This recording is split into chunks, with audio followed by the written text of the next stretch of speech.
मरीम अॼु असीं क्लास चौथें जी साइंस जो पहिरें चैप्टर स्टार्ट करे रहिया आहियूं जंहिंजो नालो आहे अवर बॉडी यानी कि असांजी बॉडी। असांजी बॉडी मां मुराद आहे हिकिड़ो पूरे इंडिविजुअल जे बारे में असीं हिन में हिकिड़े पूरे इंडिविजुअल ऑर्गेनिज़म जे बारे में असीं स्टडी कंदासीं।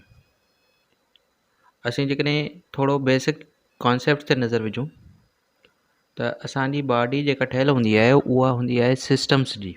छा जी? सिस्टम्स जी। ऐं सिस्टम्स ठहियलु हूंदा आहिनि असांजा ऑर्गन्स जा, यानी कि ऑर्गन्स मिली करे सिस्टम्स ठाहींदा आहिनि ऐं सिस्टम्स मिली करे इंडिविजुअल ऑर्गेनिज़म यानी कि जानदार ठाहींदा आहिनि। ऐं ॾिठो वञे त ऑर्गन्स वरी टिश्यूज़ जा ठहियलु हूंदा आहिनि ऐं टिश्यूज़ जेके ठहियलु हूंदा आहिनि उहे सिमिलर क़िस्म जे सेल्स जा ठहियलु आहिनि। लेकिन ॾिठो वञे त जानदारनि जो बुनियादी एको कमु फंक्शन ऐं बनावट यानी कि स्ट्रक्चर जे लिहाज़ खां उहो आहे सेल। त सेल खे असीं ईअं चई सघूं था त सेल जानदारनि जो बुनियादी एको आहे, कम जे लिहाज़ खां बि बनावट जे लिहाज़ खां बि। त सेल जी डेफिनेशन छा थींदी? सेल जी डेफिनेशन थींदी त cell is a basic unit of all living things. जेकॾहिं असां थोरी डिटेल्ड डेफिनेशन ॾिसूं सेल जी त सेल खे कीअं डिफाइन कंदासीं असीं? त cell is a basic structural functional unit of all living things. जॾहिं साॻे क़िस्म जा सेल्स मिलंदा आहिनि त टिश्यू ठहंदो आहे ऐं टिश्यूज़ डिफरेंट क़िस्म जा जॾहिं ग्रुप थींदा पाण में कंबाइन थींदा त ऑर्गन ठहंदो।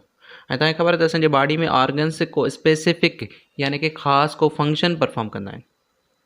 हीअ ऑर्गन्स जॾहिं पाण में कोऑर्डिनेट कंदा ऐं को कॉमन टास्क कंदा परफॉर्म त असीं उनखे चवंदासीं इहो सिस्टम आहे। यानी कि ऑर्गन्स मिली करे छा था ठाहिनि पिया? सिस्टम ठाहीनि था।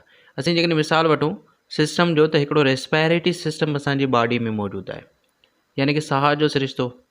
जेकॾहिं उहो सिरिश्तो सिस्टम आहे त ज़ाहिरी ॻाल्हि आहे उहो छाजो ठहियलु हूंदो? ऑर्गन्स जो ठहियलु हूंदो।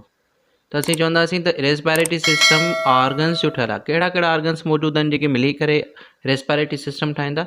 हिकिड़ो आहे तव्हांजो नोज़, ॿियो आहे तव्हांजो विंड पाइप ऐं टियों आहे तव्हांजो लंग्स। जेकॾहिं मोटियूं मोटियूं ॻाल्हियूं क्लास चौथे जे हवाले सां ॾिसूं त इहे टे ऑर्गन्स मिली करे हिकिड़ो सिस्टम खे जनमु ॾियनि था, हिकिड़ो सिस्टम ठाहीनि था जंहिंखे असीं छा था चऊं? Respiratory system. त ॾिठो वञे त असांजी बॉडी छाजी ठहियलु हूंदी? Our body is made up of systems and this systems are made up of organs. यानी कि जॾहिं ऑर्गन्स पाण में कोऑर्डिनेटेड वे में फंक्शन परफॉर्म कंदा, को कॉमन टास्क परफॉर्म कंदा त असीं इनखे चवंदासीं असीं सिस्टम। क्या चवंदासीं? सिस्टम। यानी कि असांजी बॉडी में ॾिसूं त असांजी बॉडी में डिफरेंट क़िस्म जा पार्ट्स मौजूदु आहिनि जेके को न को स्पेसिफिक फंक्शन परफॉर्म करनि था पिया, को न को ख़ासि फंक्शन परफॉर्म करनि था पिया। असां ॾिसूं त जेकॾहिं ऑर्गन्स खे त कुझु अहिड़ा ऑर्गन्स आहिनि जेके एक्सटर्नल ऑर्गन्स हूंदा आहिनि, यानी कि बॉडी जा ॿाहिरियां उज़वा। ॿिया हिकिड़ा अहिड़ा हूंदा आहिनि जेके इंटरनल ऑर्गन्स हूंदा आहिनि, जेके बॉडी जे अंदरि हूंदा आहिनि, कवर्ड हूंदा आहिनि असांजी स्किन सां। कहिड़ा ऑर्गन्स असांजे बॉडी जा ॿाहिरियां ऑर्गन्स आहिनि? कुझु एग्जाम्पल्स जेकॾहिं वठूं त हुन में असांजो ईयर अची थो वञे, नोज़ अची थो वञे, माउथ अची थो वञे, आर्म्स अची थी वञनि, आइज़ अची थी वञनि, जेके असीं फ्रंट असांजी मॉर्फोलॉजी में जेके ऑर्गन्स असांखे नज़र ईंदा आहिनि उहे तव्हांजा एक्सटर्नल आहिनि। ऐं जेकॾहिं असां एनाटॉमिकली ॾिसूं त असांजी बॉडी जा कुझु अंदरियां उज़वा बि त आहिनि न। मिसाल जे तौरु असां जेकॾहिं हिते एग्ज़ाम्पल तौरु वठूं त इंटरनल ऑर्गन्स में कहिड़ा कहिड़ा ऑर्गन्स अची था वञनि पिया? हिकु त तव्हांजो लंग्स अची थो वञे पियो। स्टमक तव्हांजो इंटरनल ऑर्गन आहे। लार्ज इंटेस्टाइन तव्हांजो इंटरनल ऑर्गन आहे। स्मॉल इंटेस्टाइन तव्हांजो इंटरनल ऑर्गन आहे। किडनीस तव्हांजो इंटरनल ऑर्गन आहिनि। लिवर तव्हांजो इंटरनल ऑर्गन आहे ऐं लार्जेस्ट ग्लैंड आहे बॉडी जी। ग्लैंड छा खे चइबो आहे? ग्लैंड उहो टिश्यू या ऑर्गन जेको को हार्मोन या एंजाइम सीक्रेट करे त असां उनखे ग्लैंड चवंदासीं। हार्ट तव्हांजो इंटरनल ऑर्गन आहे। अच्छा जी, ॾिठो वञे त हीअ जेके टे ऑर्गन तव्हांखे नज़र अचनि था, ईयर ऐं आइज़, इहे एक्सटर्नल ऑर्गन आहिनि। ब्रेन वरी छा आहे? ब्रेन तव्हांजो इंटरनल ऑर्गन आहे। त हिते कहिड़ा एक्सटर्नल ऑर्गन आहिनि? एक्सटर्नल ऑर्गन हिकु ईयर्स आहे, इहो एक्सटर्नल ऑर्गन आहे, ऐं ॿियो तव्हांजो आइज़ जेके आहिनि उहे छा आहिनि? एक्सटर्नल ऑर्गन्स आहिनि। So these are the organs of our body. Brain खे टच ॾींदासीं। ब्रेन असांजो जेको आहे उहो बॉडी जो इंटरनल ऑर्गन आहे। How do you recognise the different things, तव्हां मुख़्तलिफ़ शयुनि खे कीअं रिकग्नाइज़ कंदा आहियो, कहिड़े नमूने रिकग्नाइज़ कंदा आहियो, उनमें कहिड़ो ऑर्गन इन्वॉल्व हूंदो आहे, उहो ऑर्गन हूंदो आहे तव्हांजो ब्रेन। यानी कि ब्रेन जे ज़रिए तव्हीं शयुनि खे रिकग्नाइज़ कंदा आहियो। छा कंदा आहियो? रिकग्नाइज़। ब्रेन तव्हांजो कंट्रोल कंदो आहे सभिनी बॉडी पार्ट्स खे। जेके बि बॉडी पार्ट्स आहिनि उन में जेके बि फंक्शन्स परफॉर्म थियनि था पिया बॉडी में, उन सभिनी ते कंट्रोल करण वारो कहिड़ो ऑर्गन आहे? उहो आहे तव्हांजो ब्रेन। ब्रेन छा थो करे बेटा? Brain is a central control system of our body. Body में जेके बि ऑर्गन्स आहिनि, फंक्शन्स परफॉर्म करनि था पिया, उन्हनि ते कंट्रोल करण वारो ब्रेन आहे। मिसाल जे तौरु कहिड़े क़िस्म जा फंक्शन्स? तव्हांजे ॾिसण जो जेको फंक्शन आहे, तव्हांजो हियरिंग जो जेको फंक्शन आहे, तव्हांजे सोचण जो जेको फंक्शन आहे, फीलिंग आहे, रिमेंबरिंग आहे, जेके बि physical, mental, metabolic activities body में परफॉर्म थियनि थियूं, उहे सभु जो सभु कंट्रोल केरु करे थो पियो? ब्रेन करे थो पियो। अल्लाह ताला ब्रेन हिकु हसास उज़वो आहे, हिकिड़ो हसास ऑर्गन आहे। उन जी सेफ्टी लाइ अल्लाह ताला उनखे हिकिड़ी थिक बॉक्स में बंदि कयो आहे। ब्रेन इंजरीज़ खां छा थी सघे? बची सघे, प्रोटेक्ट थी सघे। अल्लाह ताला उनखे महफ़ूज़ रखियो आहे छा में? स्कल में। बेशक ब्रेन स्कल में मौजूदु आहे, पर ब्रेन जे मथां जेको कैप आहे, बॉक्स आहे, उनखे असीं क्रेनियम चवंदा आहियूं। क्रेनियम बॉक्स आहे, बोनी बॉक्स आहे, जेका उनजी छा कंदी आहे? प्रोटेक्ट कंदी आहे कंहिंखे? ब्रेन खे।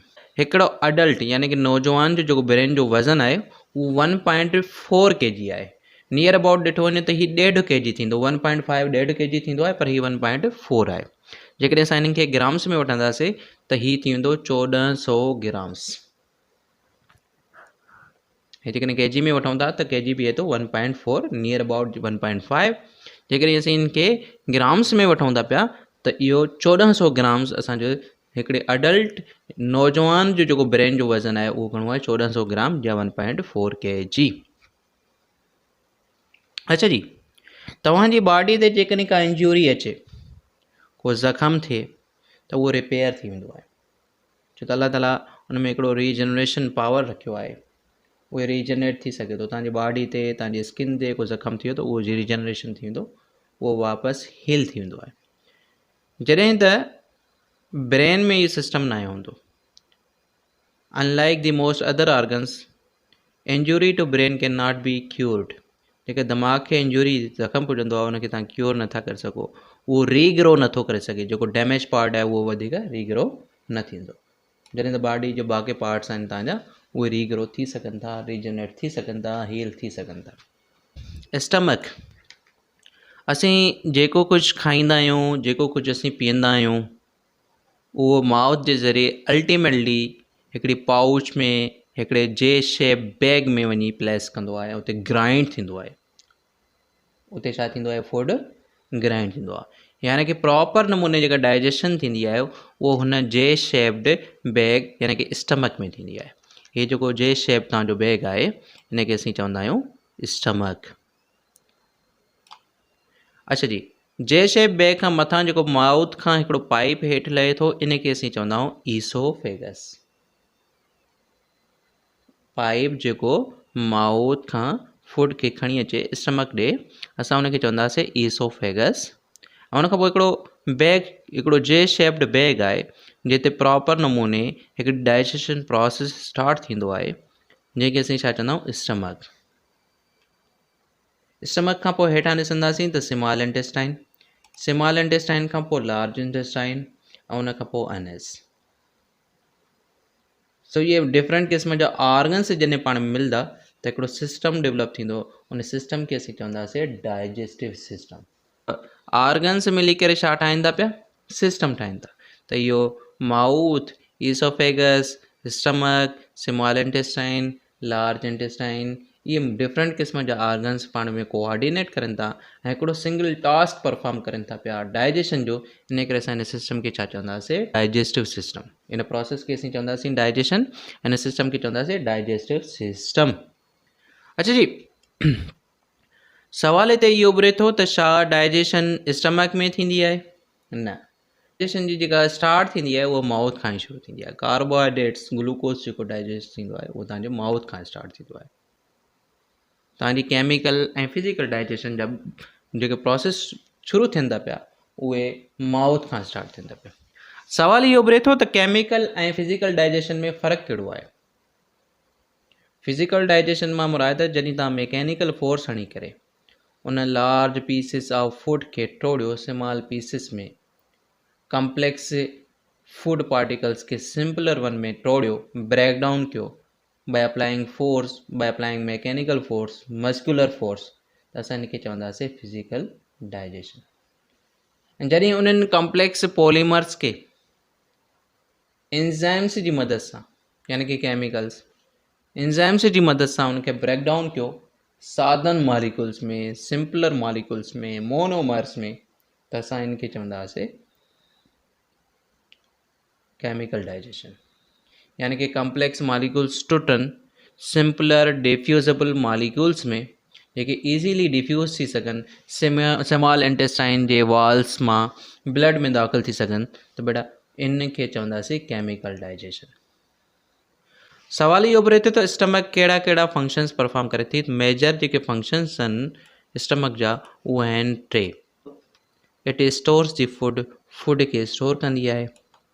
ॿियो, it break down the food, stomach जो कमु आहे ग्राइंडर वारो, it grinds the food, food खे छा करे थी ग्राइंड करे थी, उन सॉलिड फूड पार्टिकल्स खे कन्वर्ट करे थी छा में लिक्विड पेस्ट में, लिक्विड मिक्सचर में।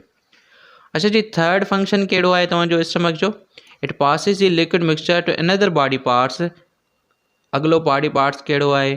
स्टमक खां हेठां कहिड़ो बॉडी पार्ट आहे, कहिड़ो ऑर्गन इन्वॉल्व हूंदो आहे डाइजेस्टिव सिस्टम में? हूंदो आहे स्मॉल इंटेस्टाइन, जिते फूड जी एब्जॉर्प्शन थींदी आहे ऐं जेके न्यूट्रिएंट्स उन मां एब्जॉर्ब थींदा आहिनि छा में दाख़िल थींदा? ब्लड में। छाजे थ्रू? ब्लड कैपिलरीज़ जे ज़रिए, जेकी सनियूं वार जहिड़ियूं रगूं हूंदियूं आहिनि उन्हनि जे थ्रू स्मॉल इंटेस्टाइन मां फूड एब्जॉर्ब थींदो आहे, छा में दाख़िल थींदो? ब्लड में। ऐं ब्लड उनखे ट्रांसपोर्ट कंदो हिकु हिकु सेल ताईं जिते उहो रिक्वायर्ड हूंदो। ऐं सेल में उहो फूड जेको डाइजेस्टेड फूड यानी कि डिफ्यूज़ेबल फूड जेको आहे उहो सेल में दाख़िल थींदो ऐं ग्लूकोज जी फॉर्म में अॻिते वञी ऑक्सीडाइज़ थींदो माइटोकॉन्ड्रिया में, उते ATP ठहंदी ऐं उन ATP मां सेल पंहिंजा प्रोसेसिस एक्टिविटीज़ जारी रखंदो। इन करे असां माइटोकॉन्ड्रिया खे चवंदा आहियूं त it's a power house of a cell, छो त जेका एनर्जी सेल में ठहंदी आहे उहा माइटोकॉन्ड्रिया में ठहंदी आहे। अच्छा जी, जेको असां फूड खाऊं था पिया ईअं त कंहिं कम जो न आहे जेसीं ताईं उहो ऑक्सीडाइज़ नथो थिए, यानी कि उन सां ऑक्सीजन अमल नथी करे। उहो ऑक्सीडेशन प्रोसेस किथे थींदो? उहो माइटोकॉन्ड्रिया यानी कि सेल जो हिकिड़ो ऑर्गेनेल आहे जंहिंमें हू बर्न थींदो ग्लूकोज ऐं उन में छा ठहंदी? कार्बन डाइऑक्साइड, वाटर ऐं ATP यानी कि एनर्जी ठहंदी। ATP जो फुल फॉर्म छा थींदो? Adenosine triphosphate. असीं stomach works like a mixture, stomach mixture वारो फंक्शन परफॉर्म कंदी आहे, यानी कि मिक्स कंदी आहे। Stomach churn and meshes together all small balls of food in smaller and smaller pieces। Stomach grind कंदी आहे, उन बॉल्स खे स्मॉलर पीसिस में कन्वर्ट कंदी आहे। यानी फूड तव्हां चेव कंदा आहियो, चॿाड़ींदा आहियो वात में, त हू ॻोढ़े जी सूरत वठंदो आहे।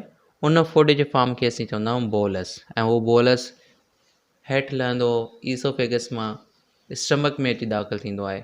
उनखे स्टमक फर्दर छा कंदी आहे? बोलस खे ग्राइंड कंदी आहे ऐं उहो लिक्विड फॉर्म में कन्वर्ट थींदो आहे, पेस्ट जी सूरत वठंदो आहे, लिक्विड पेस्ट जी सूरत वठंदो आहे, जंहिंखे असीं चवंदासीं काइन। स्टमक में जेके ॾिठो वञे त स्टमक में हिकु त उनजूं मसल्स जेके आहिनि उन्हनि खे ग्राइंड कंदियूं आहिनि।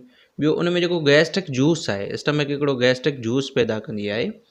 गैस्ट्रिक जूस में कुझु एंजाइम्स मौजूदु हूंदा आहिनि जेके कुझु पॉलीमर्स खे तोड़ींदा आहिनि मोनोमर्स में, यानी कि कम्प्लेक्स मॉलिक्यूल्स खे डिफ्यूज़ेबल में तोड़ींदा आहिनि। ऐं उन गैस्ट्रिक जूस में हिकिड़ो एसिड बि मौजूदु हूंदो आहे जंहिंखे असां हाइड्रोक्लोरिक एसिड चवंदा आहियूं, हाइड्रोक्लोरिक एसिड चवंदा आहियूं। उन हाइड्रोक्लोरिक एसिड जो कमु छा आहे? हू कुझु एंजाइम्स खे एक्टिवेट बि कंदो आहे त कुझु अहिड़ा एंजाइम्स आहिनि जंहिंखे एक्टिवेट करण लाइ हाइड्रोक्लोरिक एसिड रिक्वायर्ड हूंदो आहे। उहो हाइड्रोक्लोरिक एसिड केरु प्रोड्यूस कंदो आहे? हाइड्रोक्लोरिक एसिड उहो गैस्ट्रिक जूस में मौजूदु हूंदो आहे ऐं उहो स्टमक जूं वाल्स प्रोड्यूस कंदियूं आहिनि।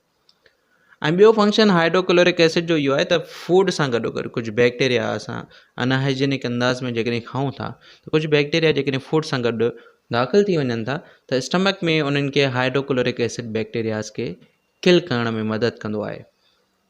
टीथ जा 2 सेट्स हूंदा आहिनि। 9 सालनि थियनि त हिकिड़ा प्राइमरी टीथ हूंदा आहिनि जंहिंखे असीं मिल्क टीथ बेबी टीथ बि चवंदा आहियूं, ऐं जो नंबर जेको हूंदो आहे उहो 20 हूंदो आहे। ऐं उनखां पोइ 9-10 सालनि खां पोइ कुझु परमानेंट टीथ बि हूंदा आहिनि। तक़रीबन 3 years ओल्ड चाइल्ड हूंदो त उन में जेके प्राइमरी टीथ हूंदा आहिनि उहे 20 हूंदा आहिनि। प्राइमरी टीथ मां मुराद आहे त मिल्क टीथ। 9-10 सालनि खां पोइ उहे टुटण खां पोइ परमानेंट टीथ डेवलप थींदा आहिनि इन प्लेस ऑफ प्राइमरी यानी कि मिल्क टीथ। अच्छा जी, इनिशियल लेवल में त 28 हूंदा आहिनि, बाद में हिकिड़े अडल्ट खे ॾिठो वञे त अडल्ट में जेके आहिनि टीथ उहे 32 थींदा आहिनि। प्राइमरी टीथ जो नंबर 20 आहे। परमानेंट टीथ जेके इनिशियली लेवल में डेवलप थियनि था उहे हूंदा आहिनि 28, पर 18 साल खां पोइ बाद में तक़रीबन 32 परमानेंट टीथ डेवलप थी वञनि था पिया। अच्छा, हिते हिकिड़ो MCQs डिज़ाइन थी सघे थो त घणा टीथ आहिनि जेके पंहिंजी लाइफ में ट्वाइस टाइम डेवलप थींदा आहिनि? उहे आहिनि 20 टीथ। 20 टीथ ॾिसो पिया त तव्हां मिल्क टीथ बि 20 टीथ आहिनि, ऐं परमानेंट टीथ में जेके पहिरियां 20 टीथ आहिनि इहे ट्वाइस टाइम छा थियनि था? डेवलप थियनि था। जेके मथियां टीथ आहिनि 12 टीथ इहे वंस इन लाइफ तव्हांजा डेवलप थींदा आहिनि। टीथ जो फंक्शन छा आहे? Function of teeth is to help you chew your food, यानी कि तव्हांखे फूड चॿारण में मदद कंदा आहिनि। ऐं it can be digested more easily. जॾहिं फूड प्रॉपर नमूने चॿाड़बो त उहो ईज़ीली डाइजेस्ट कंदो। ईअं चई सघूं था त टीथ तव्हांजी फिज़िकल डाइजेशन में मदद कंदा आहिनि। मां सवेरे ॿुधायो त तव्हां मस्कुलर एक्ट या मैकेनिकल फोर्स जे थ्रू तव्हां जॾहिं complex large pieces of food खे टोड़ियो स्मॉलर पीसिस में बाय अप्लाइंग मैकेनिकल फोर्स, ॾंदनि जो थी वियो, मस्कुलर थी वियो, इनखे असीं छा चवंदासीं? Physical digestion. त ईअं चई सघूं था त टीथ जो फंक्शन आहे to help you to chew your food. It means they help in physical digestion.